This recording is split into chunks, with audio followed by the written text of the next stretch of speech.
Hey everybody, welcome to another episode of The Game Plan. This episode is all about the Baltimore Ravens versus the Buffalo Bills, two teams in the thick of the playoff race, the number 1 seed versus the number 5 seed as it stands in the playoffs right now. If you're new to the show, here's what I do. I quickly break down the key injuries for both teams. I quickly break down the key stats, the key analytics. Sometimes I call those gambler stats, and we'll talk about them then.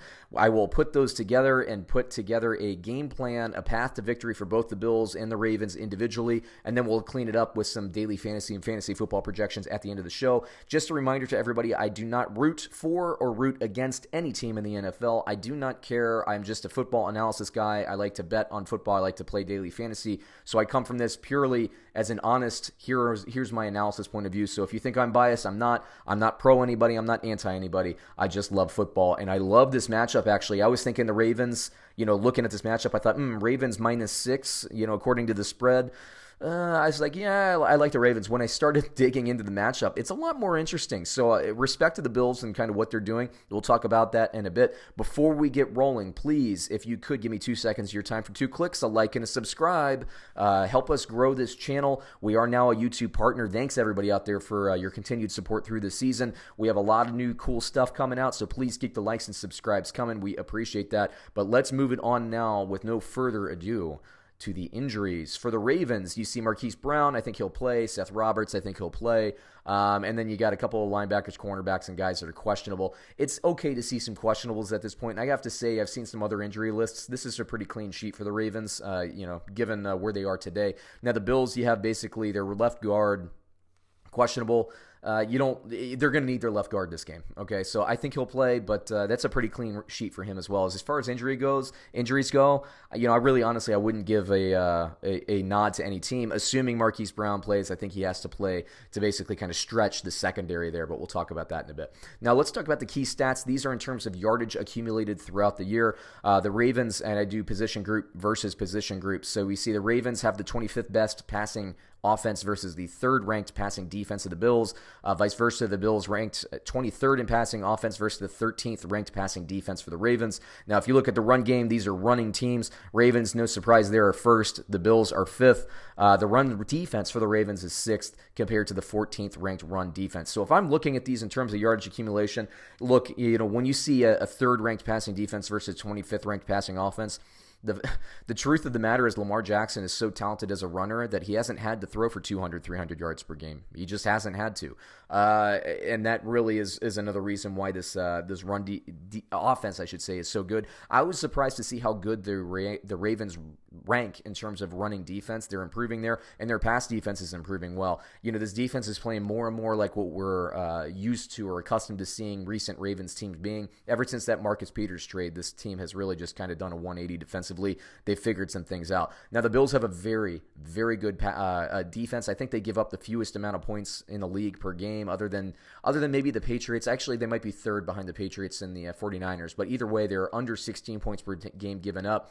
The Ravens score about 33 points per game, so it's the unstoppable force and the immovable object. We'll see what happens, but it's a fun one to kind of break down. Let's move it over to the key analytics, the gambler stats. The reason I call them gambler stats is because gamblers like to look at yards per play, offensive efficiency in key situations, 3rd and 4th down. Can you score in the red zone once you get there? And how disciplined are you? Are you turning the ball over? Are you giving up a lot of yards and penalties? Let's look through the yards per play. The Ravens, 6.3 yards per play, which is insane.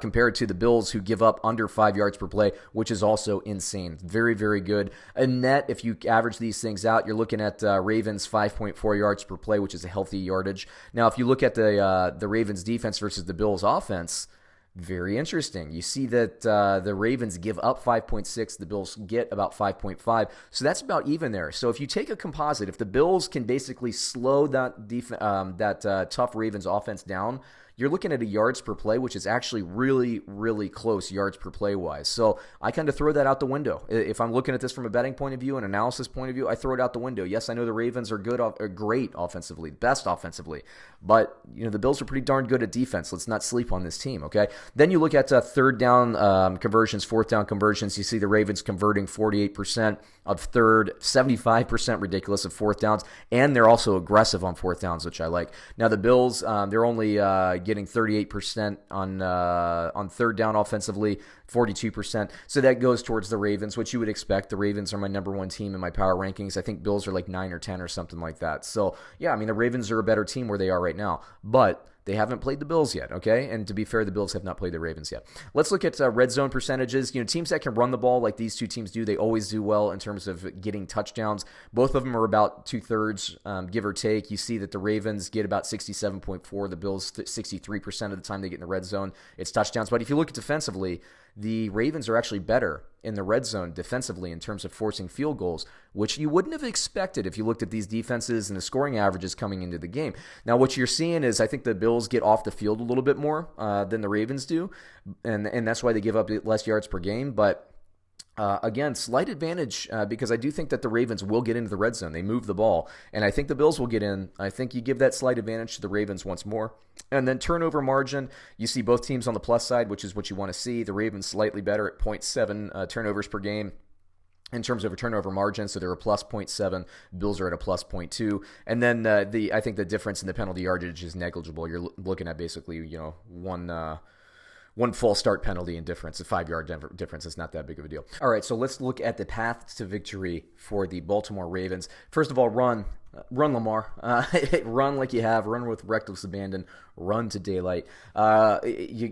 He's so dynamic. It's like watching a better version of RG3's rookie season. He's fantastic. So run him as well as running Mark Ingram up the middle. The Buffalo Bills, if you're going to attack this defense, the best way to do it, in my opinion, is just slam a talented running back up the middle. And Mark Ingram can do that. And then certainly Lamar Jackson can run off tackle and run to the sideline. Marquise Brown, I like his matchup this week. He could have a big day. Now, Buffalo's going to we'll talk about him in a little bit with Buffalo, but he's got to open things up over the top. Then you guys have guys like Willie Snead or Seth Roberts. I think they can work deep intermediate of the field, and what all that will do is vertically stretch this Buffalo Bills defense so that Mark Andrews can work his magic over the top. So I think the key, I guess tactically speaking, is running with Mark Ingram and then hitting Mark Andrews, and I don't think that's any secret. That's what Baltimore wants to do.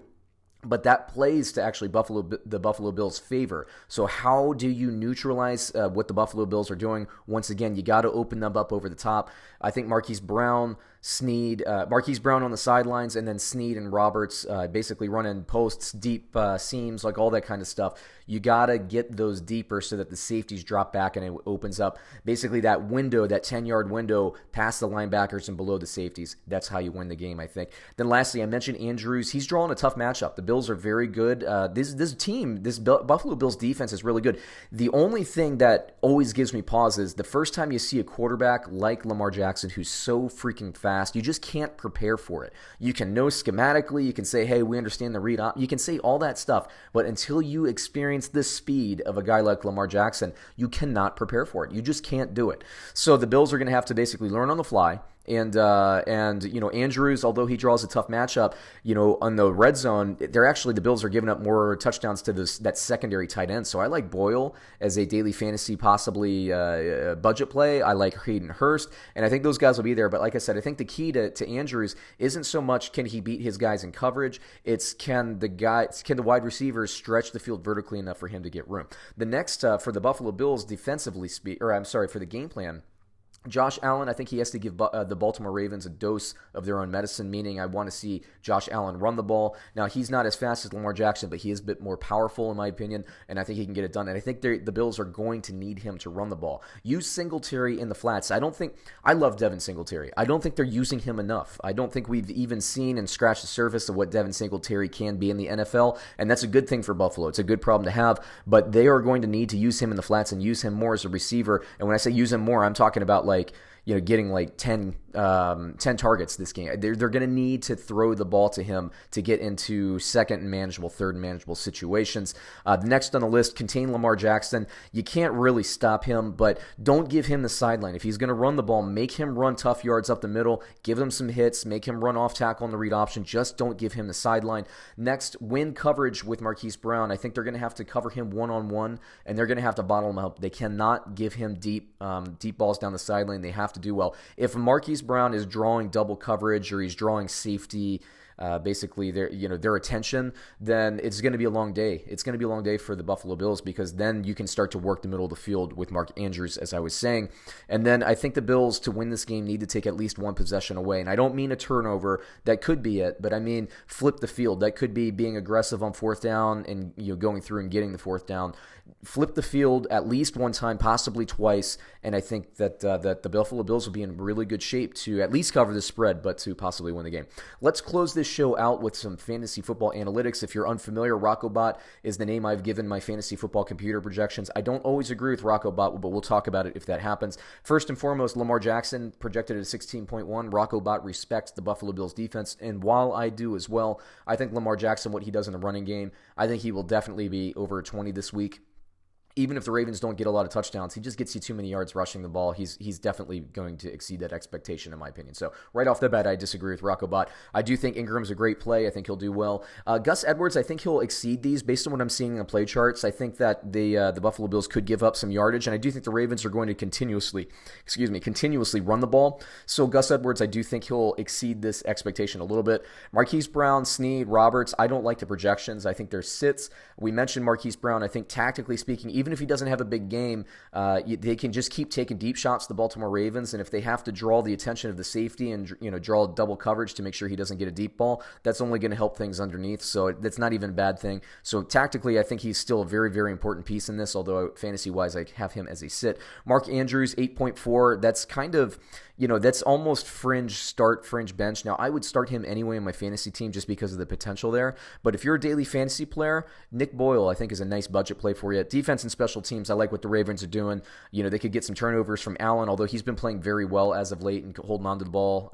They've had basically an extra half week thanks to that Thanksgiving game to game plan. I think that the turnovers will be limited, but I do think the Ravens will get some sacks, and I do think that their defense is definitely worth a start this week. Now, for the Buffalo Bills, Josh Allen, I think that projection is pretty close to on the nose as far as I'm concerned. I like that projection.